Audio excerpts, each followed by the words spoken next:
हमारी संस्कृति, हमारे संस्कार सदा रहे हमारे साथ। भारत के महान ग्रंथों और काव्यों का संपूर्ण संकलन। सब्सक्राइब करें तिलक। कई तरीके की एलईडी लाइट्स आपके घर और ऑफिस के लिए। GR LED lights, make India bright.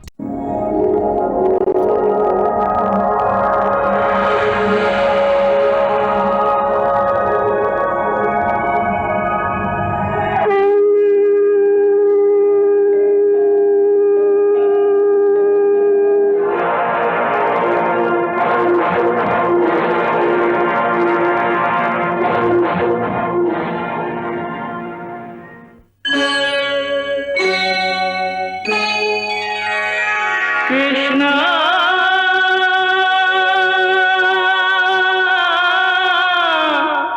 Krishna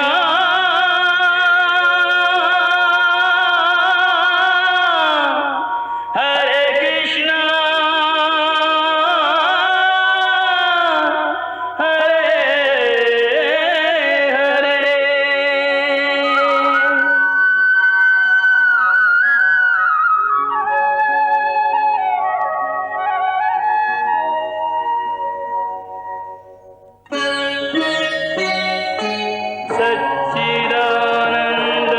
सच्चिदानन्दरूपाय विश्वोत्पत्त्यादिहेतवे तापत्रयविनाशाय श्रीकृष्णाय वयं नमः।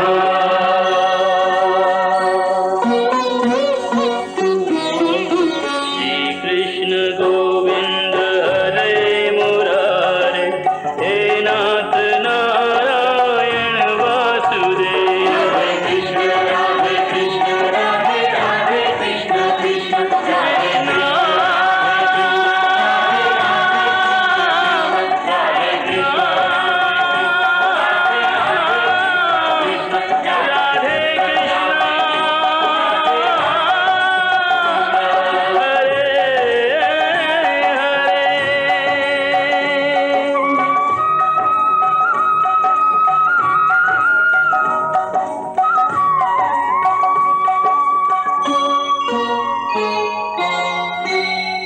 मेरा अपना भविष्य तो क्या, विधि का विधान भी बदल देने का बाहुबल है मुझमें। मैं सारे असुरों का भविष्य बदल दूंगा। परंतु द्वारिका पर आक्रमण करने के बाद प्रभावती का भविष्य बिगड़ जाएगा स्वामी। अर्थात बताइए महारानी, वो कौन सा रहस्य है जिसे आप सहज बताने से घबरा रही हैं? असुरेश्वर, प्रभावती ने मन ही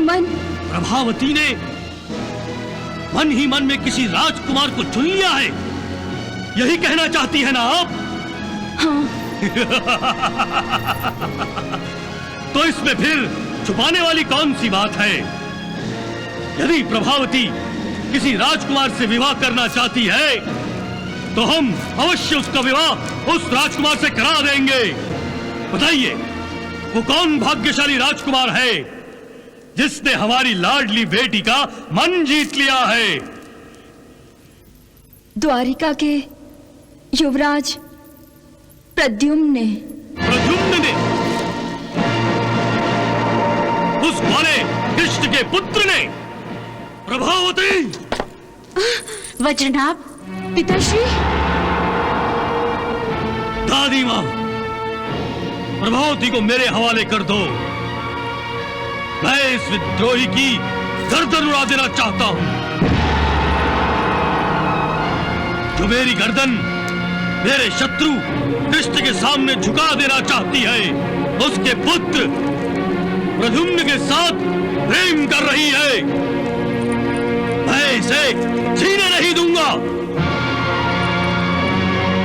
साफ साफ क्यों नहीं कहते कि होनी को अनहोनी में बदल देना चाहते हो? परंतु कोई भी होनी को अनहोनी में नहीं बदल सकता वत्स। मैं बदल दूंगा दादी माँ, मैं बदल दूंगा।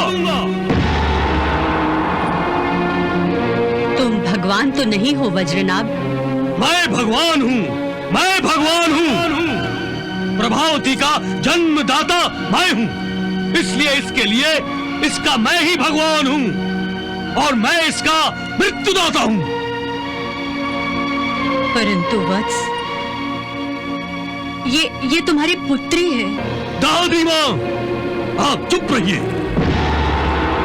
मैं इस अपराधी को इसके अपराध की सजा अवश्य दूंगा।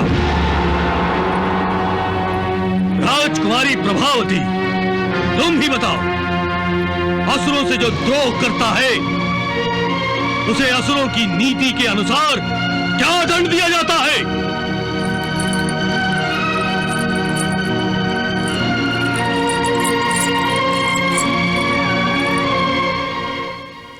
मृत्युदंड पिताश्री। फिर तुमने जो द्रोह किया है उसके लिए तुम्हें क्या दंड दिया जाए?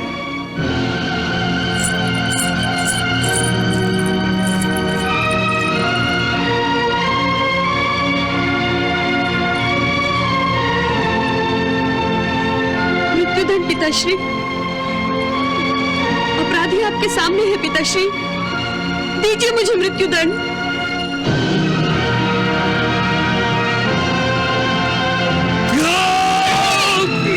नहीं स्वामी, नहीं। क्या आप अपनी पुत्री का वध करेंगे? आपकी इस तलवार ने सदा अपने शत्रुओं के रक्त से स्नान किया है। क्या आज अपनी इसी तलवार को प्रभावती के रक्त से नहलाएंगे? मारो, मारो इसे, मारो। अपने ही दिल के टुकड़े को टुकड़े टुकड़े कर दो। रुक क्यों गए वज्रनाभ? दिखाओ अपनी वीरता। एक निस्सहाय निष्पाप बालिका पर उठाओ तलवार।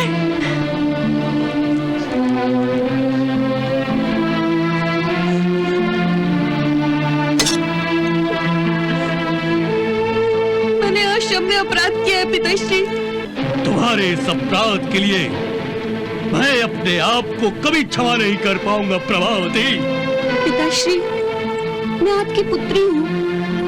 आपकी प्रतिष्ठा मेरी प्रतिष्ठा है। मैं कभी भी आपकी प्रतिष्ठा पर आंच नहीं आने दूंगी पिताश्री।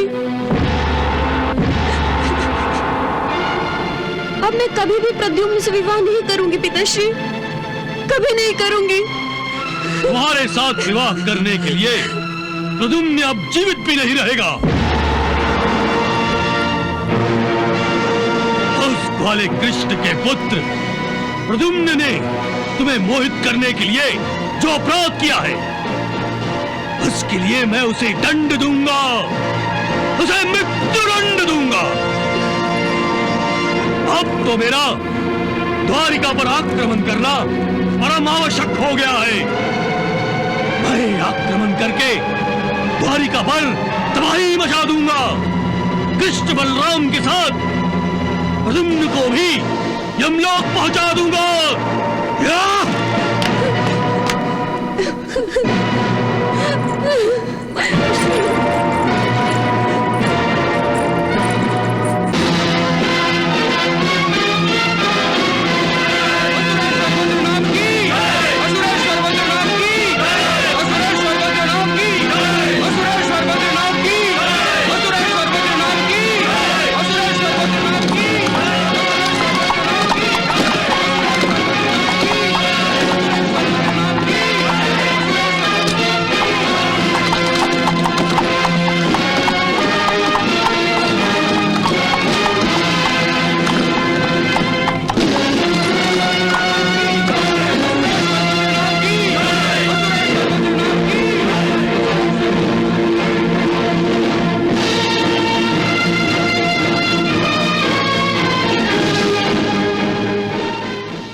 प्रभु, वज्रनाभ एक विशाल सेना का सागर लेकर द्वारिका की ओर आ रहा है। सेना का नहीं देवी, बारातियों का सागर लेकर द्वारिका की ओर आ रहा है। बाराती? हाँ देवी, वज्रनाभ बाराती लेकर आ रहा है जिसे वो सेना समझ रहा है। तुम्हें तो पता होना चाहिए देवी, प्रद्युम्न से राजकुमारी प्रभावती का विवाह होने वाला है। प्रभु, आप ये लीला भी दिखाने वाले हैं। वाह प्रभु वाह, अब मजा आएगा जब ऐसा अनोखा विवाह होगा।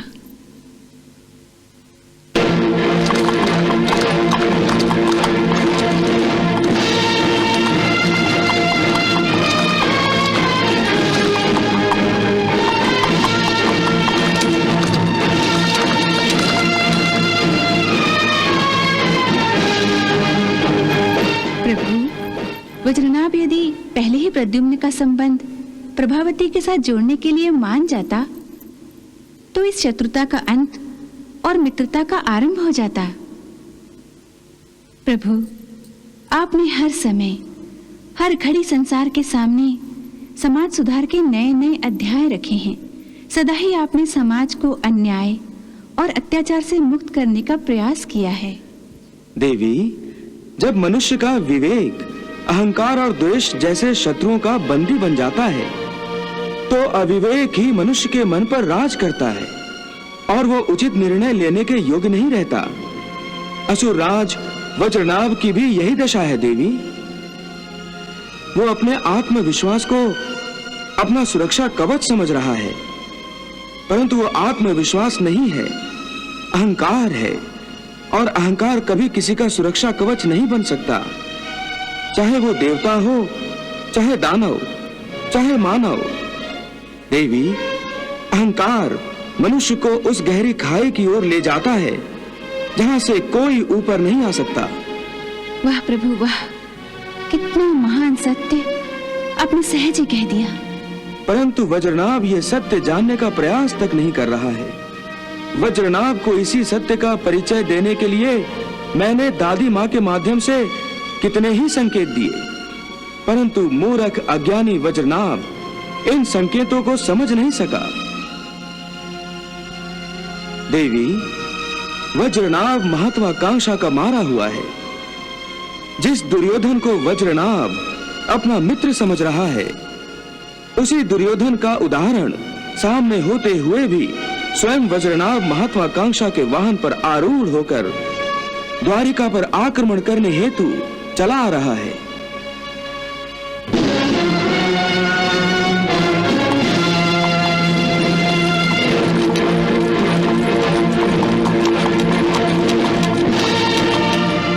देवी, एक शौर्यशाली पुरुष को अपने बाहुबल पर गर्व करना स्वाभाविक है, परंतु इसी बाहुबल को अपना महाअस्त्र समझना और होनी को अनहोनी में और अनहोनी को होनी में बदल देने का दुस्साहस करने का प्रयास करना दुशासन की तरह अपने विनाश को निमंत्रण देने के समान है। परंतु प्रभु, वज्रनाभ के अहंकार का भुगतान प्रभावती को क्यों भुगतना पड़ रहा है? इसमें उसका तो कोई दोष नहीं है। क्या आपने देखा नहीं देवी कि दुर्योधन तथा दुशासन के अहंकार का दुष्परिणाम संपूर्ण कुरुकुल को भुगतने पड़े थे? देवी, वज्रनाभ और दुर्योधन जैसे दुरात्माओं के दुष्कर्मों की लपेट में संपूर्ण कुल आ जाता है और उनके दुष्कर्मों के परिणाम का भागी बन जाता है। देवी, एक नारी का महत्व पुरुष के जीवन में क्या होता है, ये वज्रनाभ जैसे अहंकारी पुरुष नहीं जानते। बेटी के रूप में नारी पिता की आंखों को ठंडक पहुंचाती है। पत्नी बनकर नारी पति का सम्मान बढ़ाती है और माता बनकर नारी संतान पर ममता की वर्षा करती है और अपने पुत्रों में संस्कार सींचती है। नारी के बिना पुरुष अधूरा है। देवी, नारी ही पुरुष का अभिमान है, अहंकार है। नारी ही पुरुष की प्रतिष्ठा है और नारी ही पुरुष का गौरव है। नारी है तो सृष्टि है, नारी नहीं तो सृष्टि नहीं। नारी के बिना पुरुष एक शून्य है। जब इस सत्य से वज्रनाभ जैसे दुरात में परिचित हो जाएंगे तो इस पृथ्वी लोक पर नारी का अपमान कभी नहीं होगा। परंतु प्रभु, इस समय तो वज्रनाभ ये सब समझने की स्थिति में ही नहीं है। वो तो केवल लड़ने भिड़ने के लिए आ रहा है। क्या आप उसे रोकेंगे नहीं? देवी, वज्रनाभ प्रद्युम्न का होने वाला ससुर है, इसलिए अपने ससुर का स्वागत पहले स्वयं प्रद्युम्न करेगा। वैसे मैं और दाऊ भैया भी होंगे। बारातियों के स्वागत में कोई कमी नहीं होगी। ढोल ताशे बजेंगे, शंखनाद होगा।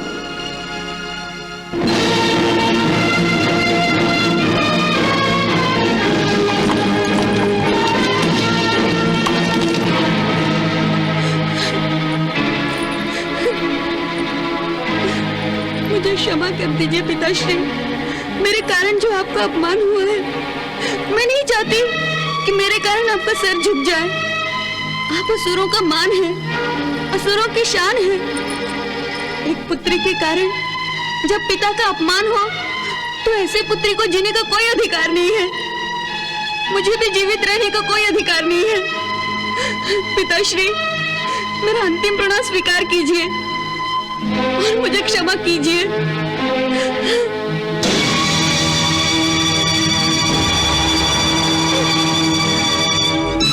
ये क्या पागलपन है प्रभावती? छोड़ दीजिए मुझे माताश्री, छोड़ दीजिए मुझे। मरना चाहती हो ना? मरना चाहती हो? लो, ये तलवार ले लो। प्रभावती, तुम आत्महत्या करना चाहती हो तो अवश्य करो, परंतु इससे पहले तुम्हें 2 हत्याएं और करनी पड़ेंगी। पहले मेरी, अपनी माता की, और दूसरी दादी माँ की। नहीं माताश्री, नहीं माताश्री। प्रभावती, तुम्हें अपनी माता की और दादी माँ की सौगंध है। फिर कभी आत्महत्या के विचार मन में न लाना पुत्री। अच्छा माताश्री।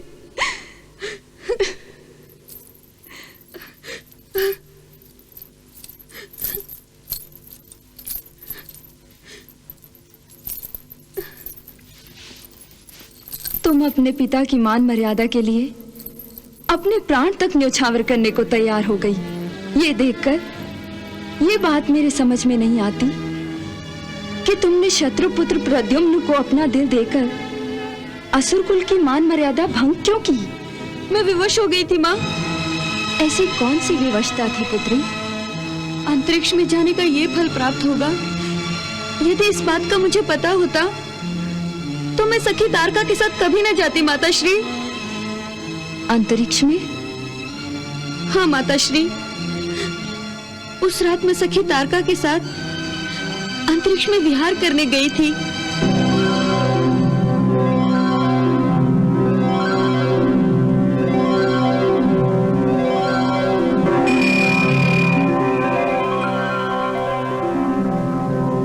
जब मैं और सखी तारका पुष्पक विमान से अंतरिक्ष में विहार कर रही थी, तब हम विहार करते करते वज्रपुर नगरी से बहुत दूर चले गए।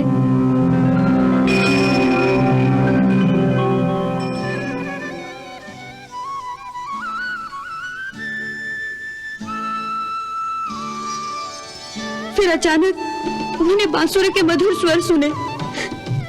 इतनी मन भावन बांसुरी मैंने आज तक नहीं सुनी थी।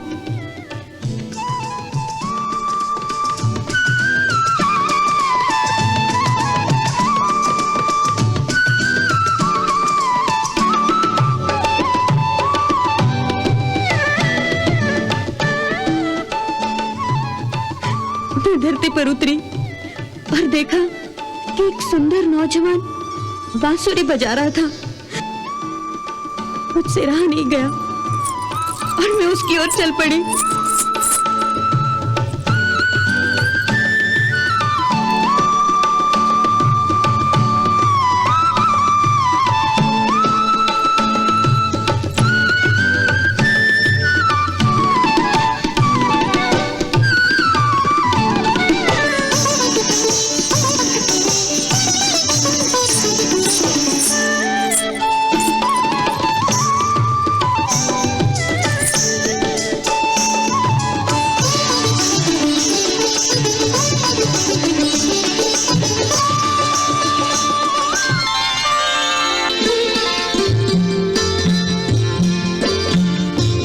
की खनक सुनकर उसने आंखें खोली और मेरे सामने आ गया।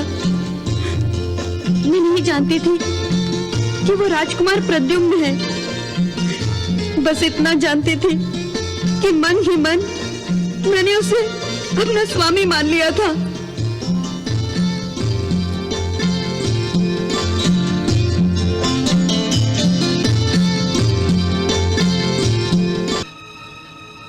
माताश्री, प्रद्युम्न के साथ वो मेरी प्रथम और अंतिम भेंट थी। उसके बाद मैं प्रद्युम्न से नहीं मिली, परंतु प्रद्युम्न को मैं भूल भी नहीं सकी। परंतु माताश्री, मैंने अपने मन की सारी बात आपको बता दी। बताइए माताश्री, इसमें मेरा क्या दोष है? और यदि आप मुझे दोषी समझती हैं, तो असुर कुल की मान मर्यादा पर मैं अपने प्यार की भेंट निसंकोच चढ़ा दूंगी। तुमने कोई भूल नहीं की, कोई दोष नहीं किया है पुत्री। माताश्री। हाँ पुत्री, यदि भूल की है तो हमारे प्रारब्ध ने की है। माताश्री। हाँ पुत्री।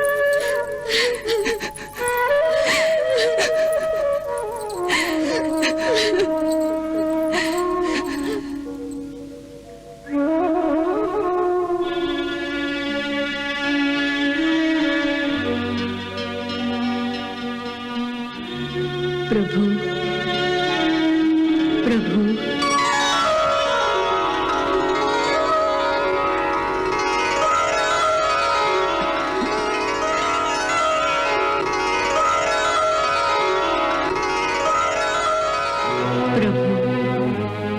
यह आपकी कैसी लीला है प्रभु।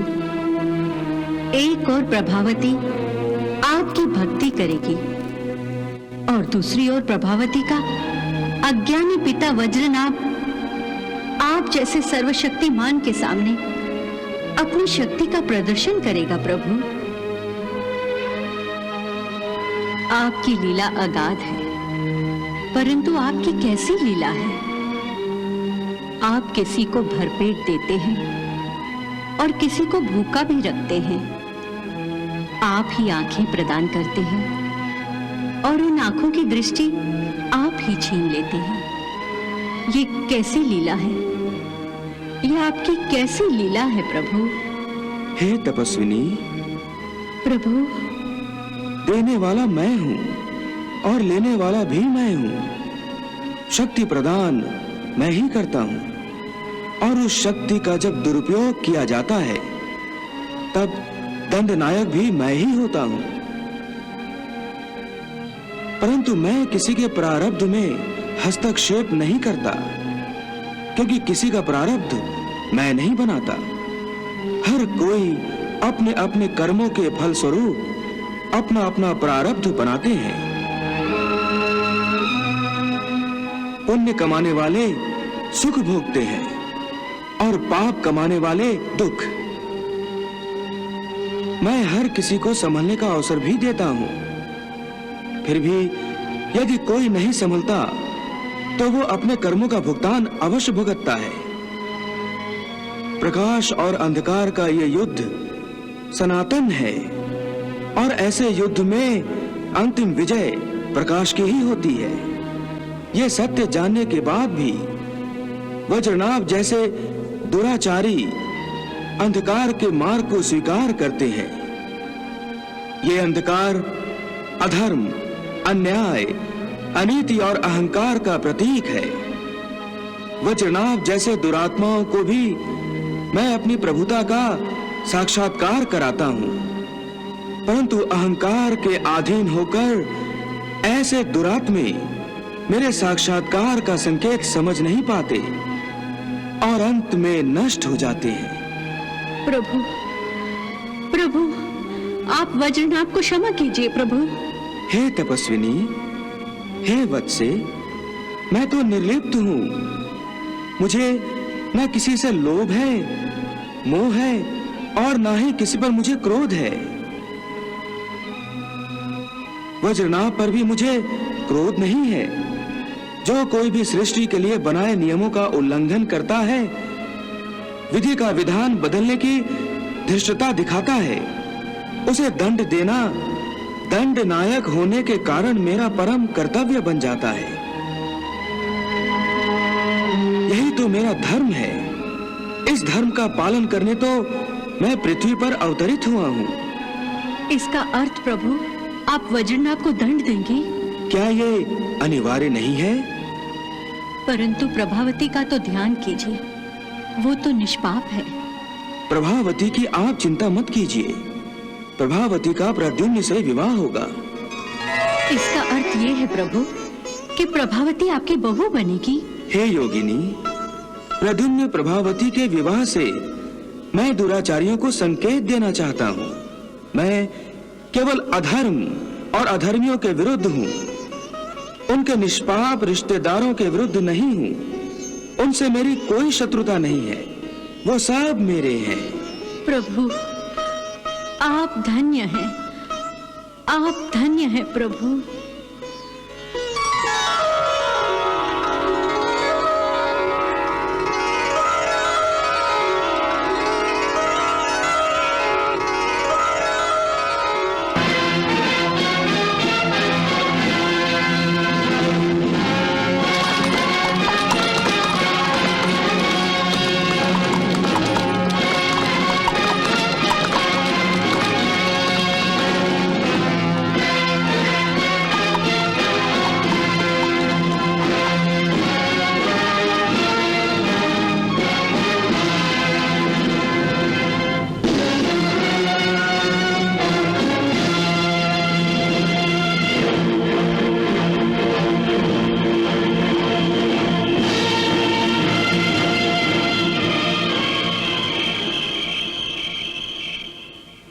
असुरेश्वर, हमें रात के अंधेरे का लाभ उठाते हुए द्वारिका पर आक्रमण करना चाहिए था, परंतु हम द्वारिका से बाहर पड़ाव डाले बैठे हैं।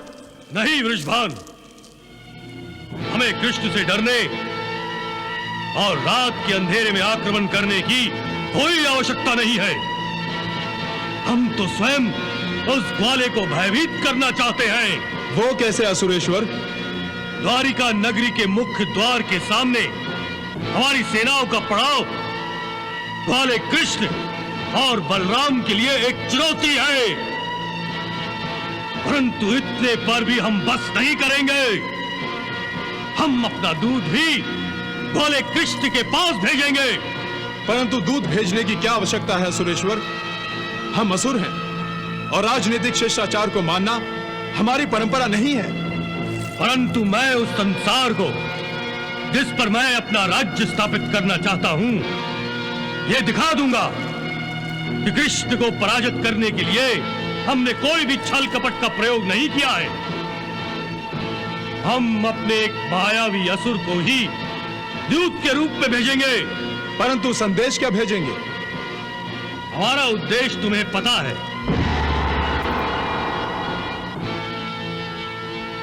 बस इसी उद्देश्य को हमारे संदेश के रूप में भिजवाओ।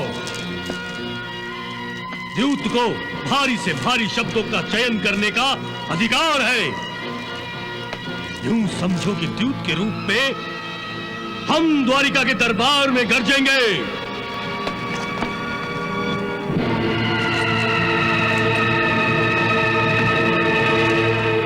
द्वारिकाधीश श्री कृष्ण को असुरेश्वर वज्रनाभ के दूत का प्रणाम। हे राजदूत, राजा वज्रनाभ का क्या संदेश लाए हो? बताइए राजदूत, आपको अभय है।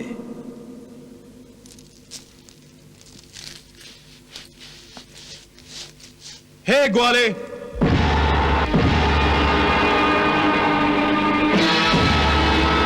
तुमने पृथ्वी लोक पर जो उत्पात मचा रखा है, उसके लिए मैं तुम्हें दंड देने जा रहा हूं। दूत,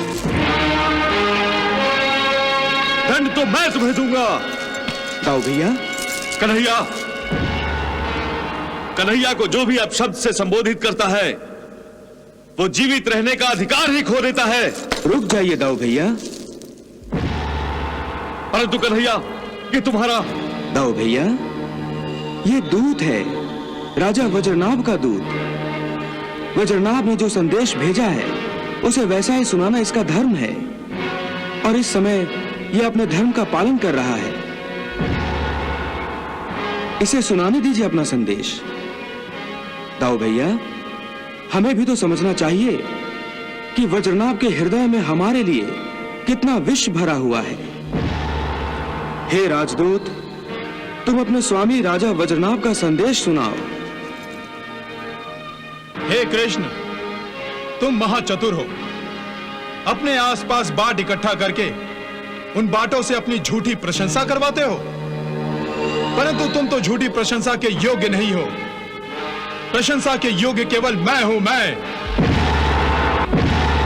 मैं वज्रनाभ केवल पृथ्वी लोक वासियों का ही नहीं, तुम्हारा भी भगवान हूं। दूत! शांति से काम लीजिए दाऊ भैया, शांति से। शांति से? ये दूत यहां शांति के लिए नहीं आया है कन्हैया। इसका तो संदेश ही अशांति निर्माण कर रहा है। ये तुम्हारा अपमान कर रहा है कन्हैया, और मैं ये कैसे सहन करूं? दाऊ भैया, ये अपमान नहीं कर रहा है, ये तो केवल एक दूत है। अपमान तो राजा वज्रनाभ कर रहा है, जो अपने आप को स्वयं भगवान समझ रहा है। कहने दीजिए इसे अपना संदेश।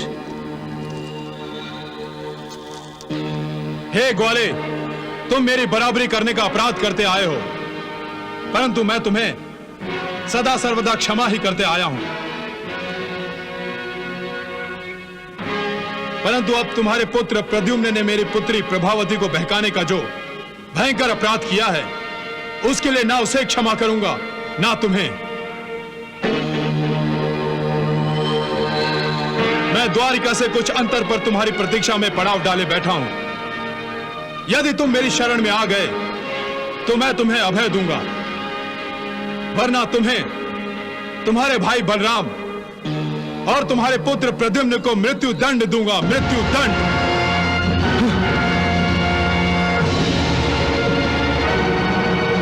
मृत्यु दंड तो मैं तुम्हें दूंगा। दाऊ भैया, अपने क्रोध पर अंकुश लगाइए। यह वज्रनाभ का दूत है, वज्रनाभ नहीं, और दूत होने के कारण यह हमारे लिए अवैध है। परंतु कन्हैया, संदेश के बहाने वज्रनाभ तुम्हारा अपमान कर रहा है, और ये मैं कदापि सहन नहीं कर सकता। दाऊ भैया, अहंकार रूपी सर्प जब वज्रनाभ जैसे मूर्ख ज्ञानियों को डस लेता है, तब ऐसे मूर्ख ज्ञानी अपने बल और शक्ति के बारे में भ्रमित हो जाते हैं। वो समझ नहीं पाते कि जो दूसरों के विनाश के लिए आगे बढ़ रहे हैं, वो स्वयं अपने विनाश के कगार पर खड़े हुए हैं। दाऊ भैया, इसे वज्रनाभ का संदेश पूरा कर लेने दीजिए, फिर हम सब मिलकर वज्रनाभ के भविष्य के बारे में निर्णय लेंगे। हे राजदूत, तुम अपने स्वामी राजा वज्रनाभ का संदेश पूरा करो। हे कृष्ण, याद रखो, बांसुरी बजाकर और हल चलाकर युद्ध नहीं जीते जाते हैं। मैं जानता हूं कि तुम मायावी हो, परंतु मैं महामायावी हूं।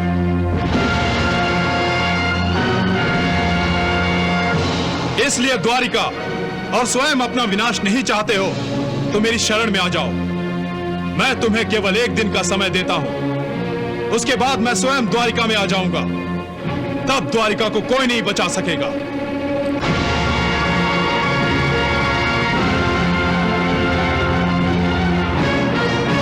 प्रणाम। हे राजदूत, हमने आपके राजा वज्रनाभ का संदेश सुन लिया है। हम शीघ्र ही राजा वज्रनाभ को अपना उत्तर भेज देंगे। शीघ्र ही? शीघ्र ही क्या कन्हैया? हम इसी समय उत्तर देते हैं, और वो उत्तर है युद्ध। हाँ, युद्ध। हाँ, युद्ध।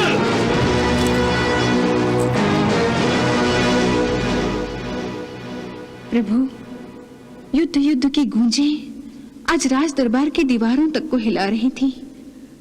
उसकी प्रतिध्वनि से अब भी मेरा मन कांप रहा है।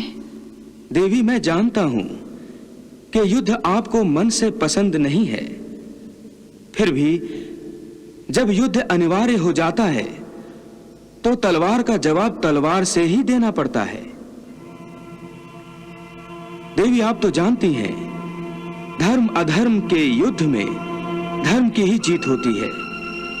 फिर भी आप चिंता कर रही हैं। मैं जानती हूँ प्रभु, जीत धर्म की होगी, जीत आपकी होगी। तो फिर आपकी चिंता का कारण? मेरी चिंता का कारण है असुरराज वज्रनाभ। वज्रनाभ हमारा शत्रु है। हाँ, परंतु वो आपका होने वाला समधी भी तो है, और समधी युद्ध भूमि पर एक दूसरे से टकराते नहीं, गले मिलते हैं। प्रभु, मैं जानती हूँ कि मेरी तरह आप भी ये युद्ध मन से नहीं चाहते, परंतु दाऊ भैया के क्रोध की भावनाओं की लाज रखने के लिए आपने राज दरबार में वज्रनाभ के दूत के सामने दाऊ भैया के युद्ध की रट को नहीं काटा। देवी, आप मेरे मन की बात इतने सहज ढंग से कैसे जान लेती हैं? आपकी धर्म पत्नी जो हूँ। प्रभु, आज राज दरबार में दाऊ भैया की बात को न काटते हुए आपने उनके छोटे भाई का कर्तव्य तो निभाया, परंतु क्या एक समधी होने का कर्तव्य नहीं निभाएंगे? वज्रनाभ समधी होने का शिष्टाचार भूल बैठा है, तो क्या आप उसे याद भी नहीं दिलाएंगे? देवी, धर्म और युद्ध के सिद्धांत अनुसार युद्ध से पहले वज्रनाभ के लिए मैं शांति का संदेश लेकर जाने ही वाला था, परंतु ये तो आपने बड़ा अच्छा किया कि आपने समधी होने का नाता याद दिला दिया और इस शांति संदेश को एक नया रूप दे दिया। देवी, अब मैं अपने होने वाले समधी वज्रनाभ के शिविर में शीघ्र ही जाकर उसे समझाने का प्रयास करूंगा।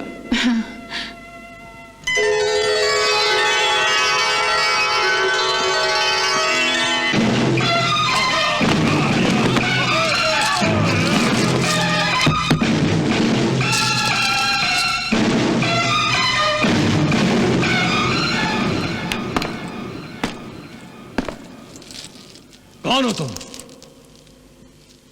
मैं हूं तुम्हारा होने वाला समधी कृष्ण। कृष्ण?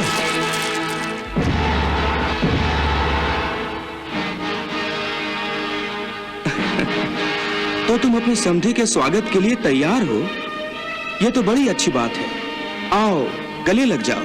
गले तुझे मैं नहीं, मेरी तलवार लगाएगी। वज्रनाभ, क्या तुम इतने कायर हो कि एक निहत्थे पर अपनी तलवार उठाओगे? ये तो मैंने देखा ही नहीं कि तुम मेरी शिविर में निहत्थे आए हो। और निहत्थे आने का अर्थ यह है कि तुम मुझसे शरण मांगने आए हो। शरण मांगने नहीं, हाथ मांगने आया हूं। तुम्हारी पुत्री राजकुमारी प्रभावती का हाथ अपने पुत्र युवराज प्रद्युम्न के लिए मांगने आया हूं। खामोश ग्वाले, मेरी पुत्री कोई ग्वालन नहीं है जो तुम्हारी बहू बने। पर प्रभावती तो यही चाहती है।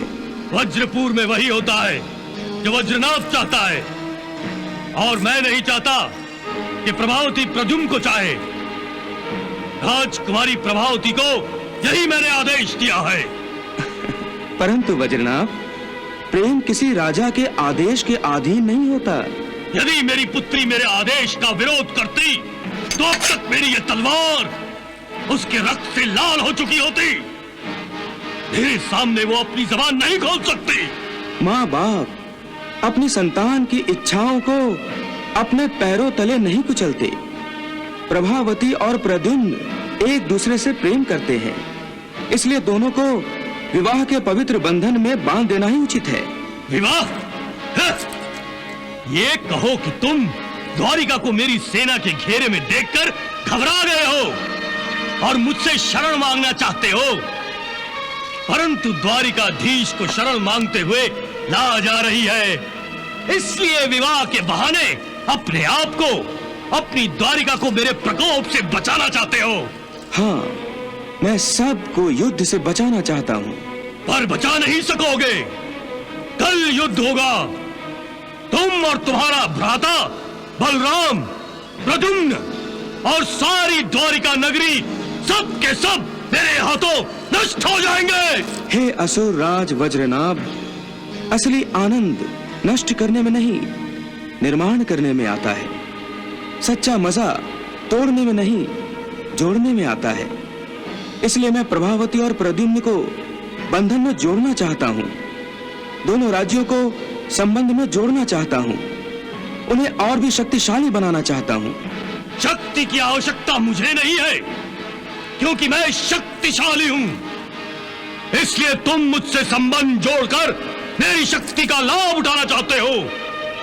परंतु मैं विवाह का तुम्हारा यह प्रस्ताव अपनी ठोकर पर रखता हूं। वज्रनाभ, विवाह के प्रस्ताव के साथ मैंने शांति का प्रस्ताव रखकर युद्ध से पहले धर्म युद्ध के नियमों का पालन किया है। परंतु तुमने इस प्रस्ताव को मेरे लाख समझाने के बाद भी ठोकर मारकर अच्छा नहीं किया। अब यदि युद्ध होगा तो उसके भीषण परिणामों का उत्तरदायित्व भी तुम पर होगा। मेरे शिविर में आकर मुझे ही धमकी दे रहे हो। मैं तुम्हें इसी क्षण बंदी बना सकता हूं। तुम नहीं बना सकते, क्योंकि मैंने तुम्हारे सारे प्रतिहारियों को अचेत कर दिया है। तो तुमने अपनी माया का खेल दिखाया है। अब तुम मेरी महामाया का खेल देखो। अच्छा,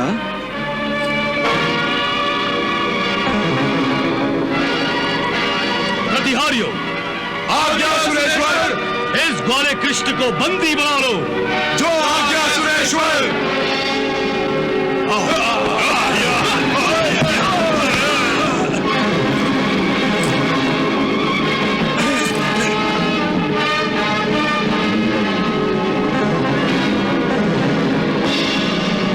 वज्रनाभ, ना तुम मुझसे माया में जीत सकते हो और ना ही युद्ध में। इसलिए अब भी समय है, युद्ध की हट छोड़ दो, अन्यथा तुम्हारे लिए अच्छा नहीं होगा। अब जो भी होगा युद्ध भूमि पे देखा जाएगा। जैसी तुम्हारी इच्छा।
कृष्णा